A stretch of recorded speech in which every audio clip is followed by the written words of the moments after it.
Hi friends, నేను మీ శ్రీహరి. దద్దరిల్లిన అనకాపల్లి. జై కొణతాల, జై పవన్ కళ్యాణ్, జై జనసేన అంటూ వేలాదిగా తరలివచ్చిన అనకాపల్లి జనసైన్యం తాజాగా ఏప్రిల్ 7వ తేదీన అనకాపల్లిలో 4 రోడ్ల జంక్షన్లో నెహ్రూ చౌక్లో జనసేనని వారాహి విజయయాత్రకు అమితమైన ప్రజాదరణ లభించింది. ఈ కార్యక్రమంలో జనసేన, టీడీపీ, బీజేపీ ఉమ్మడి అభ్యర్థి శ్రీ కొణతాల రామకృష్ణ గారు, అలాగే అనకాపల్లి ఎంపీగా పోటీ చేస్తున్న బీజేపీ అభ్యర్థి శ్రీ సీఎం రమేష్ గారు పాల్గొని సభకు మరింత ఉత్సాహాన్నిచ్చారు. వారితో పాటు పలువురు తెలుగుదేశం నాయకులు, శ్రీ పీలా గోవింద్ గారు, ఇతర జనసేన, బీజేపీ, టీడీపీల ప్రముఖ కార్యవర్గ సభ్యులు పాల్గొన్నారు.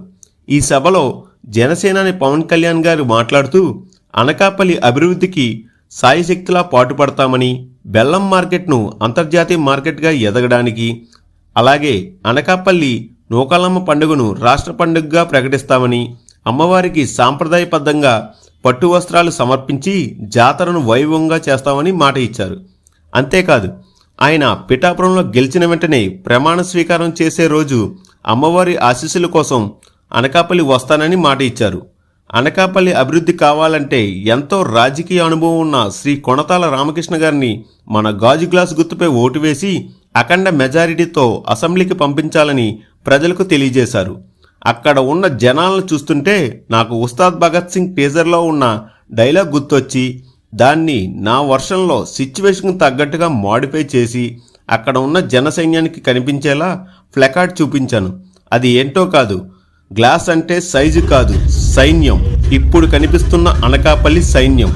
ప్రతి ఒక్కరూ సభను విజయవంతం చేసినందుకు కృతజ్ఞతలు తెలియజేస్తున్నాను. అనకాపల్లి ప్రజలారా, మే 13 జరిగే ఎన్నికల్లో గాజు గ్లాస్ గుర్తుపై ఓటే వేసి శ్రీ కొణతాల రామకృష్ణ గారిని గెలిపిస్తారని, ఇది నా అనకాపల్లి, ఇది నా అభివృద్ధికి నాంది అని అధికార పార్టీకి చెవులు పగిలేలా వినిపిస్తారని ఆశిస్తూ జై జనసేన, జై జనసేన అని జై హింద్. ఈ సభకు సంబంధించిన వీడియో క్లిప్ని ఒకసారి చూద్దాం.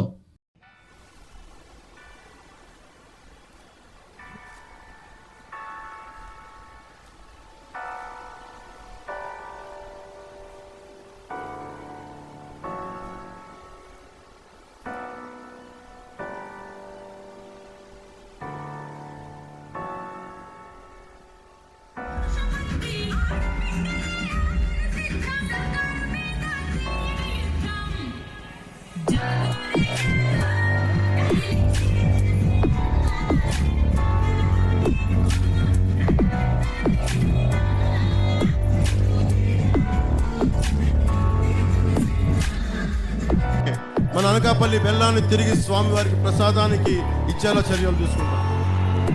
అనకాపల్లి బెల్లానికి గ్లోబల్ ట్యాగ్ తీసుకొచ్చేలా కృషి చేస్తాం.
ఇలాంటి ఇంట్రెస్టింగ్ అప్డేట్స్ కోసం చూస్తూనే ఉండండి మీ శ్రీహరి క్రియేషన్స్.